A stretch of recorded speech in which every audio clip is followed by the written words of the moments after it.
Hello and welcome to Buffalo Good. You've landed on the show where we interview interesting people who live here in the city of Buffalo. And today my guest is Ben Brindise. Welcome. Ben is, correct me if I forget anything, you are a writer who's recently published your first novel, I guess? Okay. Short story, but yeah. Short story, yeah. Okay. You are a poet, and you are a member of the Pure Ink Poetry Slam team. Correct. Out of Buffalo. We'll talk more about that. You are pretty fabulous. Thanks, Gary. Sure, no problem. Yeah, just basically, you consider yourself a poet? Yeah, I mean, I like to think of it, poetry and slam poetry are kind of two different things to me. I mean, I don't really know how other people kind of break it down in terms of genre. It's all about like the competition for me. Like I really like the competing part of doing slam poetry. You know, a lot of people think of poetry, they think of the, you know, textbooks that they read in school, or, you know, they go through the different, like, you know, haikus or things like that. And I just think the kind of thing that we do in terms of the slam poetry is a little bit different because it's a lot more about performance as opposed to, you know, necessarily sitting down and reading something. Poetry is, I've always assumed that it was such a solitary activity. What's interesting to me is maybe you could explain a little bit what this slam poetry is, because isn't it team poetry, kind of? Well, it's different. It depends on the event that you're going to. Mm-hmm. Like the Pure Ink poetry slam that I had found in Buffalo, it's been going on now for over 2 years. I just found it last June. And I'd always really liked to do different kinds of writing, like I do obviously the fiction writing, but sometimes you get stuck.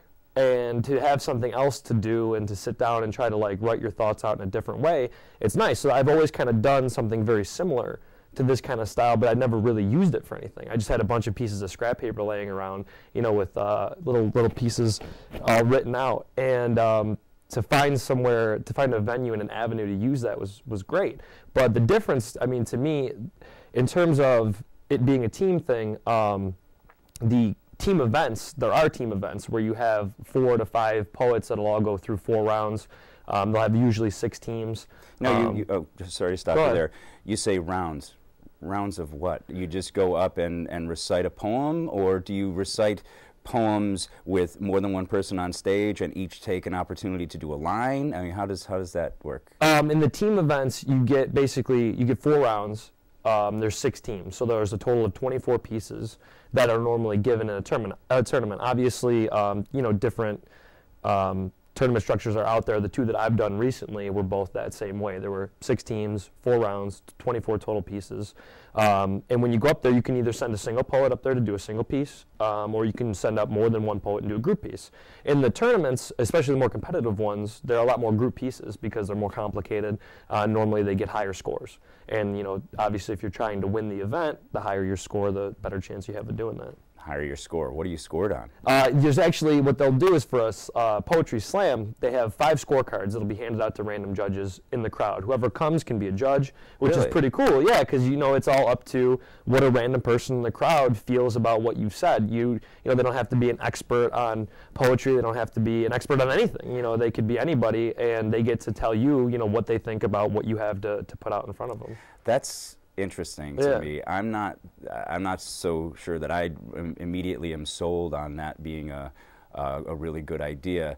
I think culturally we're dumbing down society so much, and we're giving everybody a feeling that everybody's opinion is worth an equal amount, and I don't believe that, actually. I believe sometimes people hold opinions, and those opinions are not really opinions, but actually what are known as wrong answers. Mm-hmm. I think that there are some people who may devote their life to the study of a particular art that may have an insight into meaning and perhaps longevity, and I think those people can and maybe sometimes should be rewarded. But we're moving into this more egalitarian idea, I guess, where we just want to see what the average person, the everyday Joe or Jane, thinks about a subject. Do you ever get feedback from an individual like this and are stunned or shocked because they're so perceptive that they think of stuff that you've never thought of? Have you ever encountered that? Like in terms of them looking at your work and picking out different things, or just in general? In general, but also as it relates to your poetry or even your fiction that we'll talk about a little bit. Your book, I Was a Lid. Do you find that people are, generally speaking, the average person is very perceptive? You know what? Honestly, it's funny that you kind of like bring up that point. That kind of leads me into a lot of what I talk about in my particular kind of slam poetry that I bring to the table. A lot of people know spoken word. Mine's a little bit different. I like to rhyme a lot, and it's very fast-paced. But I've met a lot of people that do different types of things, doing these slams and just getting out into the scene that Buffalo has for all different kinds of art. So I've met a lot of people who are incredibly perceptive that I wouldn't have even known were out there. I think when you kind of grow up and you read a lot and you take school seriously and you want to learn and you want to be an educated person, you can kind of build this shield around yourself where you think you're the only one doing that. And there's a lot more learning going on that isn't necessarily empirical. You know, it's not necessarily a tangible thing. Like there's people out there who've had experiences that are 1,000 times more valuable than anything I've ever read in a book. Mm-hmm. And they've learned much more from that. So it's kind of hard to judge, I feel, in terms of what you're looking at for an individual person. You know, they all bring different things to the table. And like for my particular goals that I have and what I'm talking about normally in the slam poetry, it's about talking to that person, that common person. I talk a lot about apathy. I talk a lot about narcissism. I talk a lot about, you know, getting outside of yourself and, you know, looking around and seeing what's there. And because I feel like that's really the problem. We get like pushed into these little subsects of our community and we don't ever want to come out of them. And we don't ever want to see what else is out there.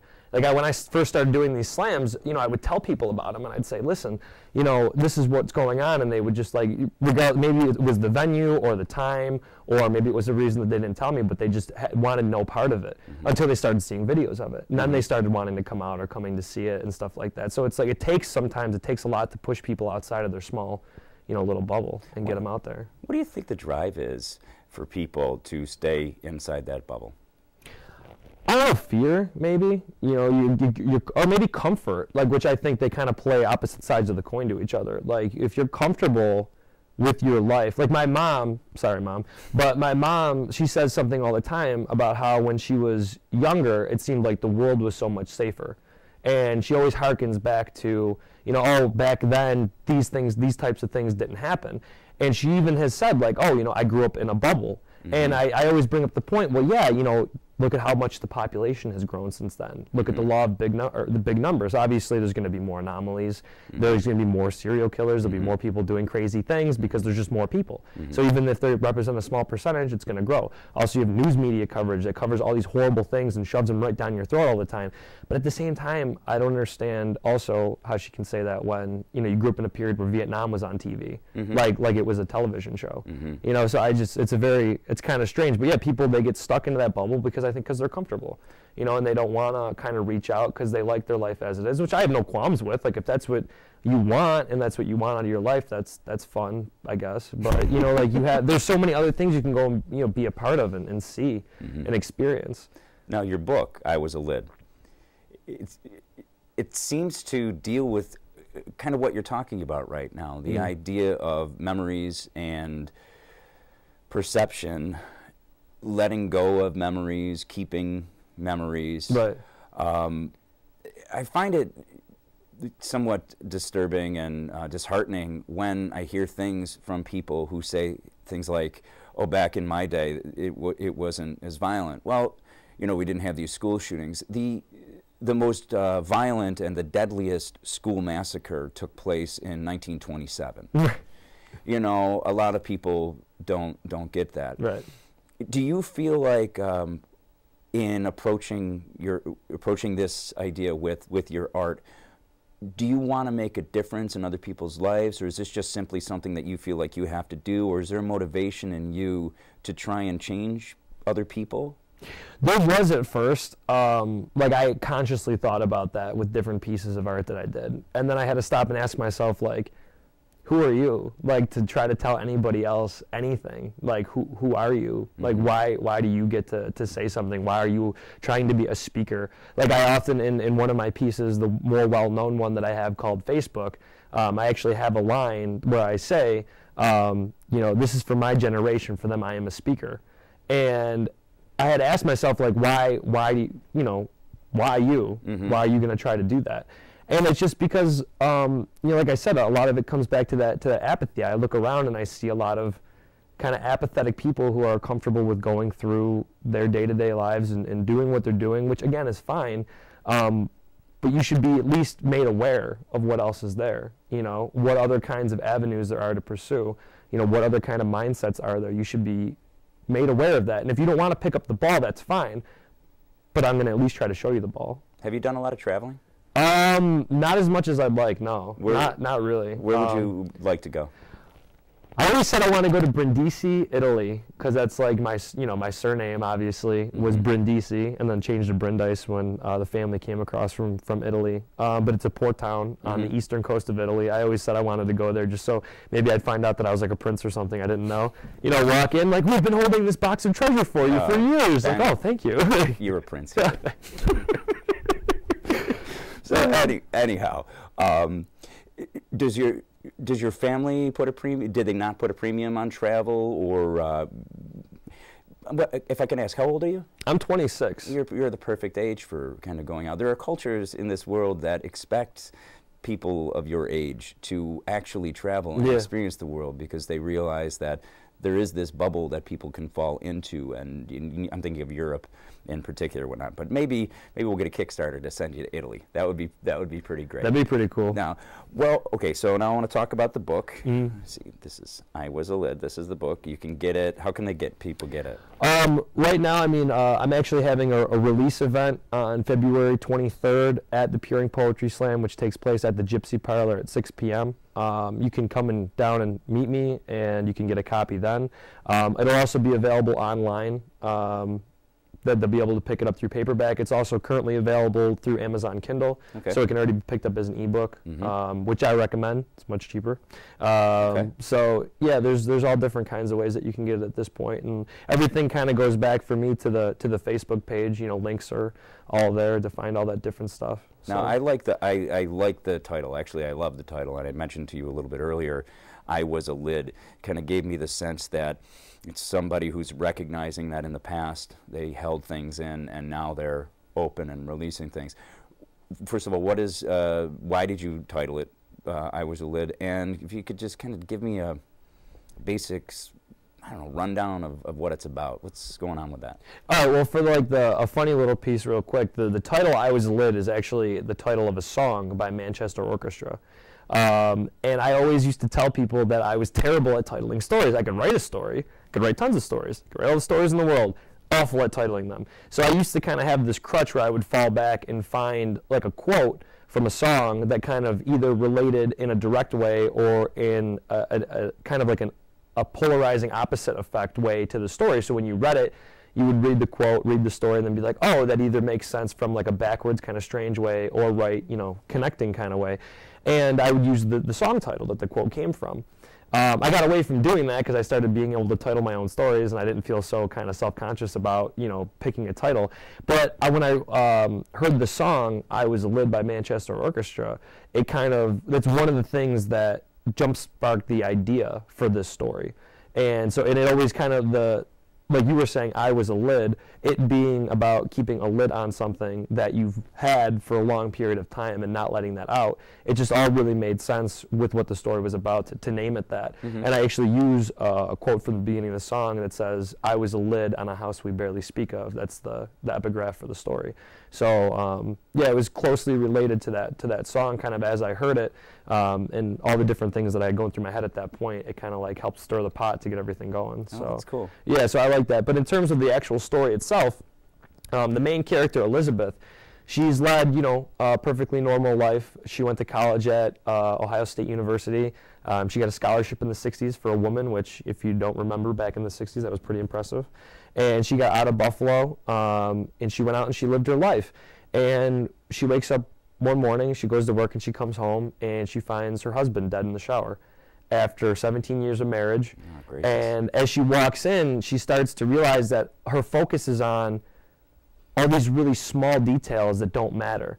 She notices the fact that he left his clothes in front of the bathtub and that they were going to get wet. And she's really mad because he didn't put a towel down to step out onto when he got out of the shower. And she thinks about how the wet clothes are going to be in the bottom of the hamper and be disgusting by the time she goes to put them in the washer. And she gets mad at him in that moment. She's focused on all these things that just do not matter, and he's like laying there dead in the tub. And that's like the opening scene of the story.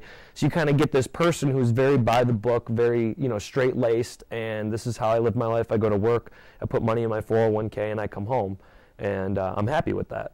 And she gets this jarring event that happens to her, and as that occurs, almost simultaneously, this boy in a battered black jacket shows up. And he actually shows up for the first time when they're wheeling Don, her husband, into the ambulance to take him away after he's died. And she's very consumed with what's going on, obviously, but she turns back. She feels this pull of attention on her, and she can't figure out what it is. And she looks back, and there's this boy in this battered black jacket standing across the street watching her. And she has no idea why, or why he's there, or what he is. Or, she thinks he's just like this creepy kid that's just standing there like being a rubbernecker as her, dead husband's being carted away. That's interesting. I don't want to give away the entire story. Right. I want people to read it and whatnot. But you led me to thinking about music and how it affects you as an artist and writing. Two couple questions. Do you listen to music when you write? And if you do you listen to different types of music between when you're writing poetry and when you're writing prose, or is there ever a separation when you're writing in your surroundings for you between those two things? With the poetry, I can't listen to music at all, because I usually have, when I'm writing a poem specifically, the way I write them, I normally have a meter in my head. And if I'm listening to something that has a different meter, obviously that's going to completely screw me up. Sure. So that's usually done in silence. The fiction writing, I used to listen to music a lot while writing, and usually the type of music I would listen to depended on the theme or the subject matter of the story, or how I felt about what I was writing. So if it was kind of like like a sad kind of sappy story, sad sappy music was on. If it was like a mean, I'm in your face, this is like a horror story, then really loud, angry music is on. It usually reflected, but I'm not really able to multitask like that anymore. It's kind of sad. Like I try sometimes, and like I just can't do it anymore. I don't know about sad. Well, maybe you feel it's sad, but I don't just. Because I liked it. Oh, because I loved it. And I can't focus like that anymore. Like I just can't have that background noise. Now it's like the door's shut. The computer lamp is on, and I'm going. Oh, so you write on a computer? Well, actually, I do a lot of work freehand. Usually, what I'll do is I'll write the story on very, very humble pieces of scrap paper at work while I'm at my 40-hour-a-week job. And I'll cut those up into little fourths, and I'll write it on there. I have the novel that I am working on, A Bad Spot, was actually written on probably like 600 little pieces of paper that stack up to like that thick at this point. And if your boss is watching right now, you do this on your break? Right, absolutely. When I'm punched out, not on the clock. Fair. Yeah, fair enough. It's awesome. But yeah, and then what I'll do is I'll log it onto the computer afterwards. So I kind of like do a first edit, while I'm moving it from handwritten onto the typeface. Have you always written?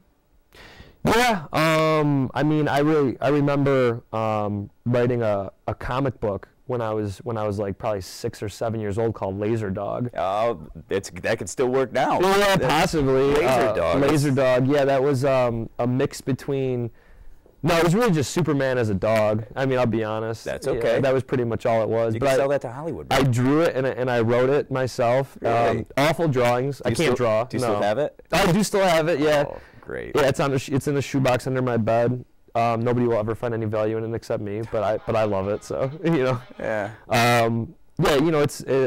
It was a funny little experience. But yeah, I've been doing it forever. The fiction writing has always been my main goal. It's what I went to school for. The poetry's kind of come on as an outlet, you know, more than anything else. What do you mean as an outlet? Well, like when I would get into writing, obviously you run into the dreaded writer's block, and I work very strangely. I work in cycles, and like I'll be on for like 3 or 4 months, and then I won't write anything for a month, and like I'll use that time to edit or go back and look at other things, and you know, do the marketing and advertising, because I do everything myself. Yeah. You know. Well, you have to. Yeah. Almost as a poet. Right. I mean, I do everything on my own, so it's like a weird cycle that I go through, but with the fiction writing, you know, you hit a wall eventually. I don't know, it works different for everybody, obviously. Like, I've read a bunch of different writers and, like, their processes, and it works different for everybody. Do you read, I'm sorry, but do you read a lot of other writers? I read constantly. Really?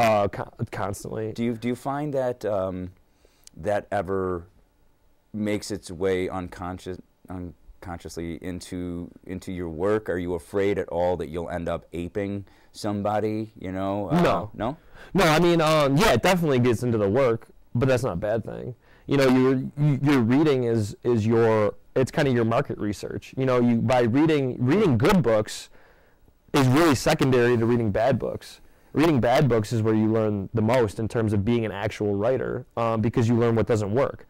And you sit there and you read it and you're like, oh, I didn't like that. Well, then you sit and think, why didn't I like that? Why didn't it work? Wow. What was wrong with that, that it didn't work? Like, what about the character? Was the character not developed enough?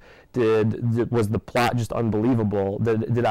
If it's like a horror or genre, you know, story, a fantasy or something like that, were they not able to suspend my disbelief long enough for me to get into this story? Wow. You know, if it's not like a realism thing, and it's a cheap way of learning. You know. Wow, so that's a very interesting thought. I've never thought about it that way. Typically, when I read bad books, I kind of feel like I'm watching a figure skater fall down over and over and over and over. I get that pit in my stomach, where I'm like, oh, geez, no, really, that was terrible. Yeah.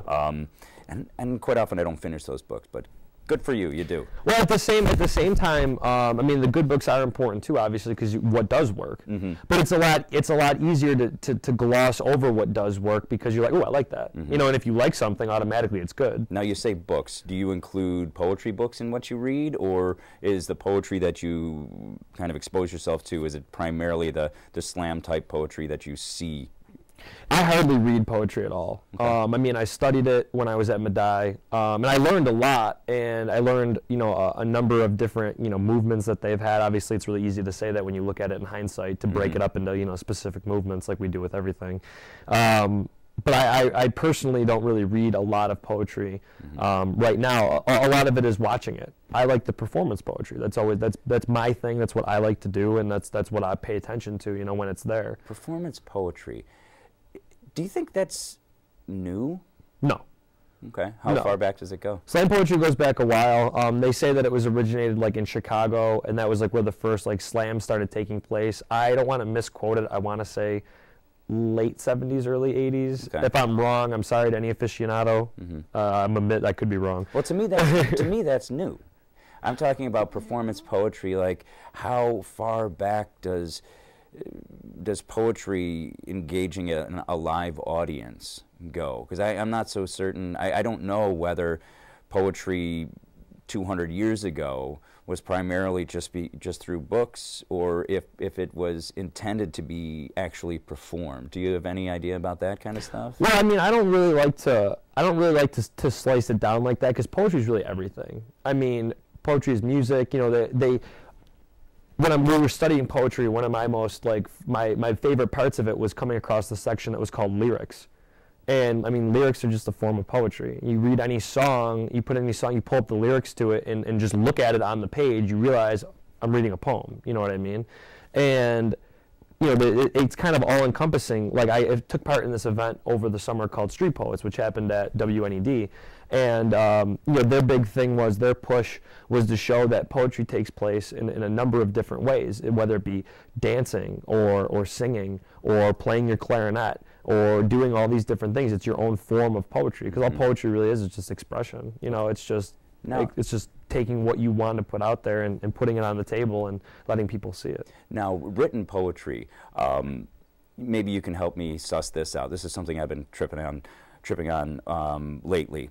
So the difference to me between poetry and prose is all about economy of the language, economy of words. Poetry typically is a shorter form. Prose you can elongate, but poetry you really have to choose every single word, and it has to mean something. And what I've been thinking about is this new social media and whatnot. Something like Twitter, where you're limited to 140 or whatever it is characters. Right.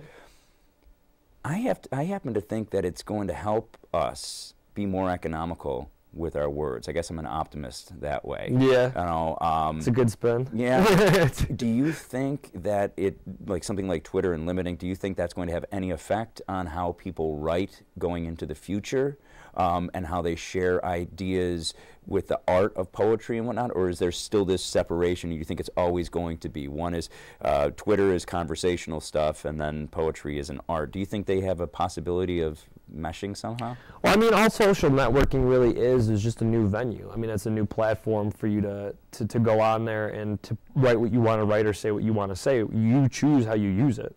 So I mean, I know, I follow poets on Twitter that, have a couple of lines on there per day or what they're working on and stuff like that, and I love that aspect of it. I also go on Twitter and I see people saying a lot of really ridiculous things. So I mean, it's up to the user, just like any other piece of technology is. You could say that about literally anything, a car, even a horse. You use it however you want to use it. It's your choice what the outcome of that is.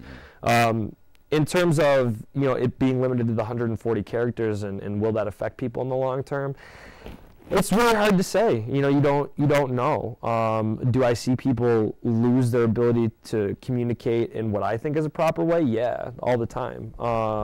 It's sad because grammar, all grammar is a set of rules to help you communicate with another person so that they know what you're talking about, so that they are picking up what you're putting down, which is all we really want. I mean, words are just forms, as Plato once said, that they're representation, they're placeholders for ideas that we're trying to pass from one another. Like when I am thinking about the chair that you're sitting in, if I say chair, you could think of 19 different chairs, but I'm referring to that one, so my words really come up short. It's not a real good definition of what I'm trying to say. So by limiting your ability to kind of describe or explain yourself by limiting the amount of characters, yeah, I do think it kind of hurts you. But again, it all comes down to what you're using it for and what you want out of it. Now you referenced Plato right there. I have a vague recollection bouncing around in the back from, I think it might have been the Republic, where he used the idea of like, it might have been a chair or a couch. Like, is a painting, the representation of the couch, the same thing as an actual couch? Right. I don't know why I just tripped on that for a second. But anyhow, I think the world of forms. Yeah, that's kind of what I was jabbing at. Wow. Yeah. That's great. So obviously you're erudite and well read, and I'm sure that informs what you're doing. We have a couple more minutes. I want to throw something at you. I read an article recently. Don Henley talked about the death of art because of new social media. Right. Real quickly, do you think art is dead?